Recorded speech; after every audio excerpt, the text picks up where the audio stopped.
বন্ধুরা, যখন এক আইপিএস ম্যাডাম একজন বিধবা নারী সেজে জেলের গড়াদের পিছনে যান, তখন তিনি বুঝতে পারেন যে জেল শুধু অপরাধীদের শাস্তির জায়গা নয়, বরং এটি একটি সংগঠিত শোষণের কেন্দ্র। সেখানে রাতের বেলা দারোগা তার সঙ্গে শোয়, তাকে বাধ্য করা হয় নিজের আত্মসম্মান ছেড়ে দিতে। জেলের ভেতরে দারোগা প্রতিটি বন্দিনীর সম্মান ছিনিয়ে নেয়। দারোগা বন্দিনী নারীদের সঙ্গে রাত কাটায় এবং কুকর্ম করে। যখন আইপিএস ম্যাডাম নিজে বন্দি সেজে জেলে পৌঁছন, তখন তার সঙ্গেও একই ঘটনা ঘটে। বন্ধুরা, তারপর যা হয় তা জানতে হলে ভিডিওটি শেষ পর্যন্ত দেখুন এবং আমাদের চ্যানেলটি লাইক, শেয়ার ও সাবস্ক্রাইব করতে ভুলবেন না। তো বন্ধুরা, রাত প্রায় 10টা বাজে। রাজধানীর একটি বিশালবহুল সরকারি বাংলোয় আইপিএস ভাবনা রাঠোর তার অফিসের ফাইলগুলোর মাঝে বসে আছেন। ঘরে হালকা আলো, ঘর নীরবতা এবং টেবিলে রাখা একটি মোটা ফাইল বারবার তার দৃষ্টি আকর্ষণ করছিল। ফাইলটির ওপর মোটা অক্ষরে লেখা গোপনীয় মহিলা জেল অনিয়ম রিপোর্ট। ভাবনা ধীরে নিঃশ্বাস ফেললেন এবং ফাইলটি খুললেন। প্রথম পৃষ্ঠা পড়েই তার আত্মা কেঁপে উঠল। দারোগা রণজিৎ যাদব কর্তৃক মহিলা বন্দীদের ওপর যৌন শোষণ, শারীরিক নির্যাতন ও মানসিক নিপীড়ন। নিচে ছিল একটি অজ্ঞাত উৎস থেকে পাঠানো দুটো ছবি ও একটি অডিও ক্লিপের ট্রান্সক্রিপ্ট। ভাবনার মন ভিতর থেকে কেঁপে উঠল। এটি শুধুমাত্র দায়িত্ব নয়, এটি মানবতার প্রশ্ন ছিল। সরকারি চ্যানেল দিয়ে তদন্ত করাতে সময় লাগবে, ভাবনা নিজেই বললেন, কিন্তু এই নারীদের আর্তনাদ এতক্ষণ অপেক্ষা করতে পারবে না। কয়েক ঘন্টার মধ্যেই সিদ্ধান্ত নেওয়া হলো। ভাবনা একটি পরিকল্পনা তৈরি করলেন। তিনি নিজেই জেলে যাবেন, কিন্তু নিজের আসল পরিচয় নয়। তিনি হবেন গৌরী, একজন 35 বছর বয়সী বিধবা নারী, যার বিরুদ্ধে স্বামীর খুনের মিথ্যে অভিযোগ আনা হয়েছে। তৈরি করা হলো মিথ্যে এফআইআর, জাল কোর্ট রিমান্ড। খুব অল্প কিছু অফিসার ছাড়া কেউ জানতো না এই অপারেশনের কথা। 3 দিন পর জেলের বড় লোহার গেট দিয়ে একটা পুলিশের জিপ ঢুকলো। জিপ থেকে নামলেন এক দুর্বল চেহারার নারী। তার চোখে ছিল ভয়, হাঁটায় ছিল অসহায়তা। ছেঁড়া কাপড়, মাথায় ওড়না, হাতে ভাঙা ছুরি। তিনি ছিলেন আইপিএস ভাবনা, যিনি এখন গৌরী হয়ে উঠেছেন। জেলের প্রথম রাত ছিল অসহনীয়। স্যাঁতস্যাঁতে কামড়া, পচা ডাল আর গালিগালাজ দেওয়া মহিলা প্রহরী। এখান থেকেই মিশনের শুরু। পরদিন এক নারী আস্তে করে কাছে এসে বলল, বোন, নতুন এসেছো, বেশি কথা বলো না, দারোগার নজরে পড়লে শেষ হয়ে যাবে। সে ছিল রুবিনা, যে বিগত 4 বছর ধরে বিচার ছাড়াই জেলে ছিল। কেন? ভাবনা নিষ্পাপ ভঙ্গিতে জিজ্ঞাসা করলেন। রুবিনার চোখে জল এলো। সে রাতের বেলা মেয়েদের ডাকে, যারা যায় না তাদের মারধর করে বা খাবারে কিছু মিশিয়ে দেয়। সেই রাতেই ভাবনা ঠিক করে ফেলেন এবার সব কষ্ট নিজের চোখে দেখবেন। তিনি কামরার ফাটলে একটি ছোট ক্যামেরা লুকিয়ে রেখেছিলেন। তার ইউনিফর্ম ও আসল পরিচয় বাইরে গাড়িতে থাকা ড্রাইভার সতীশের কাছে ছিল। তৃতীয় রাতে প্রথমবার সামনে এলেন দারোগা রণজিৎ।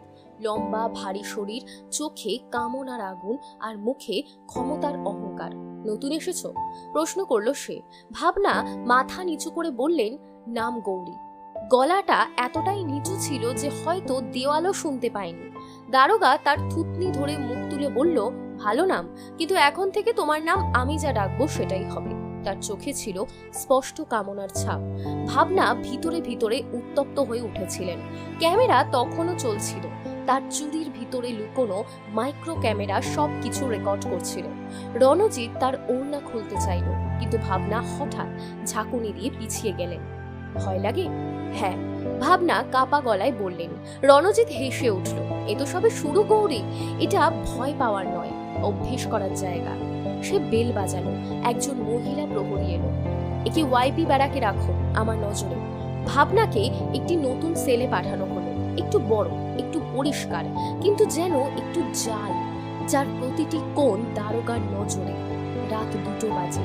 দরজা খুলে রুবিনা চুপি চুপি এলো। গৌরী বোন, রাতের বেলায় সাবধান, সে যে কোনো সময় আসতে পারে। অনেক মেয়ে এই সেল থেকে তার হাতে পড়েছে। ভাবনার চোখে জল এসেছিল, কিন্তু কণ্ঠে দৃঢ়তা ছিল।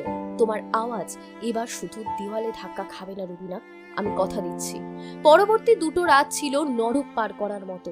দারোগা বিভিন্নভাবে ভাবনাকে কাছে টানার চেষ্টা করলো, কখনো মিষ্টি কথা, কখনো জোর করে, কখনো ভয় দেখিয়ে, কিন্তু ভাবনা প্রতিবারই ভয় পেয়ে কেঁদে মাথা নিচু করে থেকেও নিজের লক্ষ্যের দিকে এগিয়ে গেলেন। ওদিকে জেলের বাইরে সতীশ প্রতিদিন এক উকিল সেজে জেলের আশেপাশে ঘুরত, সমস্ত ফুটেজ নিরাপদে রাখত, মিডিয়া ও উচ্চ পদস্থদের সঙ্গে যোগাযোগ করত। তারপর এলো 4র্থ রাত, সেই রাত যখন দারোগা স্পষ্ট বলে দিল, আজ রাতে তোর পরীক্ষা গৌরী, হয় তুই আমার হবি, নয় তোর অস্তিত্ব মুছে দেবে। ভাবনা সেলের দরজা খুলল, কিন্তু এবার ভাবনা একা ছিলেন না। তার কাছে ছিল একটি ছোট্ট ডিভাইস, যা সংকেত পাঠিয়ে সতীশকে খবর দিত। যেই মুহূর্তে দারোগা তার উপর অত্যাচার করতে এলো, ভাবনা ডিভাইস চালু করলেন। সতীশ গাড়িতে বসেই সতর্ক হয়ে গেল। পুলিশ কমিশনার, মহিলা কমিশন এবং 2 সাংবাদিককে নিয়ে সে দ্রুত জেলের দিকে রওনা দিল। জেলের অন্ধকার রাত এখন আলোয় ভরে ওঠার অপেক্ষায় ছিল। ভাবনা তখনও গৌরীর বেশে ছিলেন, কিন্তু তার চোখে ছিল বিপ্লবের আগুন। জেলের সেই রাতের অন্ধকার ছিল আলাদা, বাতাস ভারী ছিল, দেওয়ালে ছিল না কোনো ফিসফিসানি শব্দ, ছিল শুধু নিঃশব্দ ষড়যন্ত্র। গৌরী আর শুধু একজন নারী ছিলেন না, তিনি হয়ে উঠেছিলেন এক অন্তর্নিহিত ঘূর্ণিঝড়। তার মিশন এমন একদিকে ঘুরে গিয়েছিল যেখান থেকে তার ফিরে যাওয়া সম্ভব ছিল না। রাত 11টা বাজে। দারোগা রণজিৎ যাদব মদের নেশায় মত্ত হয়ে নিজের ঘর থেকে বেরিয়ে সরাসরি সেই সেলের দিকে এগোলো যেখানে গৌরী ছিল। তার হাতে ছিল মদের বোতল, চোখে লালসা, আর পকেটে ছিল একটি চাবি, সেই কামরার চাবি। গেটের বাইরে 2 প্রহরী মোতায়েন ছিল, কিন্তু একটি ইশারাতেই তারা পথ ছেড়ে দিত। রণজিৎ দরজা খুলে বলল, আজ কোনো অজুহাত দিস না গৌরী, আজ তুই আমার হবি। চিৎকার করে হোক বা চুপচাপ, আজ তোর সম্মতির কোনো দরকার নেই।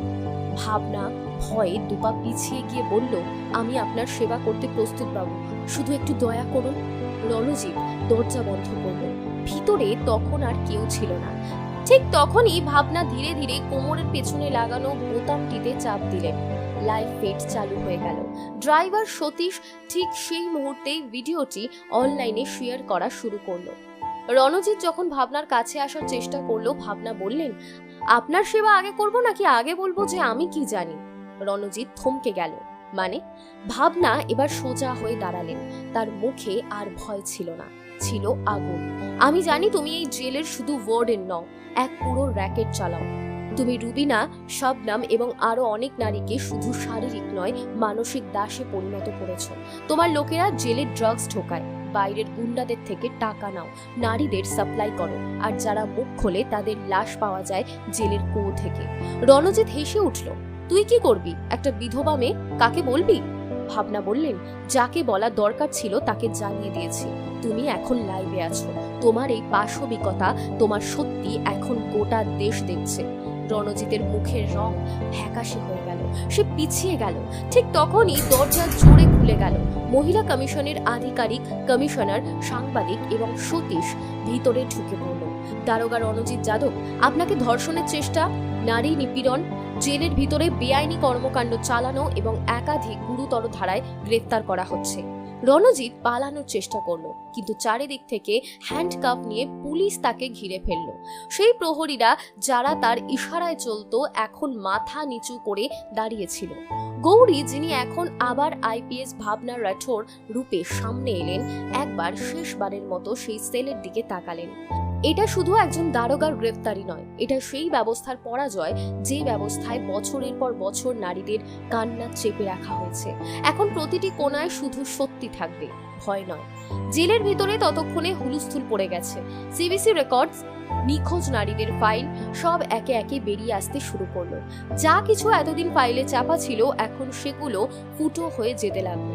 রণজিতের গ্রেফতারের সঙ্গে সঙ্গে জেলের ভিতরে থাকা এক সংগঠিত অপরাধ চক্রের মুখোশ খুলে পড়ল। কিন্তু এ তো কেবল শুরু ছিল। ভাবনা জানতেন এই চক্রের পেছনে আরো মুখ রয়েছে, কিছু ইউনিফর্মে আর কিছু মুখোশে। আইপিএস ভাবনা রাঠোরের পরিচয় এখন আর গোপন ছিল না। জেলের এই অভিযান গোটা প্রদেশে আলোড়ন ফেলে দিয়েছিল। মিডিয়াতে তখন ব্রেকিং নিউজ চলছিল, বিধবা নারী সেজে আসা এক আইপিএস অফিসার ফাঁস করলেন জেলে লুকিয়ে থাকা ধর্ষণ ও ড্রাগ র্যাকেট। কিন্তু ভাবনা জানতেন রণজিৎ যাদব কেবল একটা পুতুল, আসল খেলোয়াড় এখনো পর্দার আড়ালে। সে এমন একজন ক্ষমতাধর ব্যক্তি যে রণজিতের মতো লোকেদের আশ্রয় দেয়। রণজিতের গ্রেফতার হওয়ার পর জেলে তল্লাশি চালানো হয়, পুরনো রেকর্ড খতিয়ে দেখা হয়। সেখান থেকে বহু ভুয়ো নাম, জাল রেজিস্টার, মাদক দ্রব্যের প্যাকেট এবং ডজন ডজন নিখোঁজ নারীর ছবি উদ্ধার হয়। কিন্তু একটি জিনিস ভাবনাকে চমকে দিল, একটা সিক্রেট ডায়েরি যা রণজিতের ঘরে লুকিয়ে রাখা ছিল। ডায়েরিতে লেখা ছিল মাস্টারের নির্দেশে রুবিনাকে স্থানান্তরিত করা হয়েছে। গৌরী নামের এক নতুন নারী ভিআইপি সেলে আছে। মাস্টার বলেছে ওকেও ভাঙতে হবে, যেমন বাকি নারীদের ভেঙেছি। মাস্টার? কে এই মাস্টার? ভাবনার চোখ কঠিন হয়ে গেল। এখন তিনি শুধু একজন আইপিএস ছিলেন না, তিনি একজন নারীও ছিলেন, যাকে সেই সমস্ত নারীদের প্রতিশোধ নিতে হবে যারা ইতিমধ্যেই মারা গেছে। পরদিনই তিনি মহিলা কমিশন ও বিশেষ অপরাধ শাখার সঙ্গে একটি গোপনে বৈঠক করেন। সেখানে তিনি জানতে পারেন যে মাস্টার আর কেউ নন, শহরের একজন সম্মানিত রাজনীতিবিদ, 3 বারের এমএলএ রাঘব ত্রিপাঠী। রাঘবের বিরুদ্ধে এর আগেও অনেক অভিযোগ উঠেছিল, কিন্তু প্রমাণের অভাবে সে প্রতিবারই রক্ষা পেয়ে গিয়েছিল। রণজিৎ ছিল তারই লোক, আর সেই জেলের র্যাকেটও সে চালাতো তারই নির্দেশে। ভাবনার কাছে এবার যথেষ্ট প্রমাণ ছিল, কিন্তু বিষয়টি সংবেদনশীল ছিল। এক নির্বাচিত জনপ্রতিনিধিকে সরাসরি ধরা যায় না। ভাবনা এবার নতুন এক পরিকল্পনা করেন। এইবার তিনি একা ছিলেন না, সমগ্র রাজ্যের স্পেশাল টাস্ক ফোর্স ছিল তার দলে। পরিকল্পনা ছিল এমন একটি ফাঁদ পাতার যেখানে মাস্টার নিজেই ধরা পড়ে। এই সময় ভাবনার কাছে একটি ফোন আসে। ফোন করা নারীর কণ্ঠ কাঁপছিল। ম্যাডাম, আমার নাম শাবনাম, আমি ওই র্যাকেটেরই এক ভুক্তভোগী। আমি জানি মাস্টারের আস্তানা কোথায়, কিন্তু আমার প্রাণ বিপন্ন। ভাবনা এই ফোনটিকে গুরুত্ব সহকারে নেন এবং পরদিনই ছদ্মবেশে কোনো সরকারি গাড়ি ছাড়াই সেই নারীর সঙ্গে দেখা করতে বেরিয়ে পড়েন। শাবনাম তাকে একটি পুরনো ফার্ম হাউসে নিয়ে যায়, যেখানে রাঘব ত্রিপাঠী প্রায়শই বিশেষ পার্টির আয়োজন করত। সেখানে থাকা ক্যামেরা, প্রহরী এবং গোপন দরজাগুলো দেখে ভাবনা হতবাক হয়ে যান। এটি কোনো ফার্ম হাউস নয়, বরং ছিল একটি অত্যাচারের দুর্গ। অন্যদিকে রাঘব ত্রিপাঠী বুঝতে পেরেছিল যে ভাবনা তার পিছনে লেগে আছেন।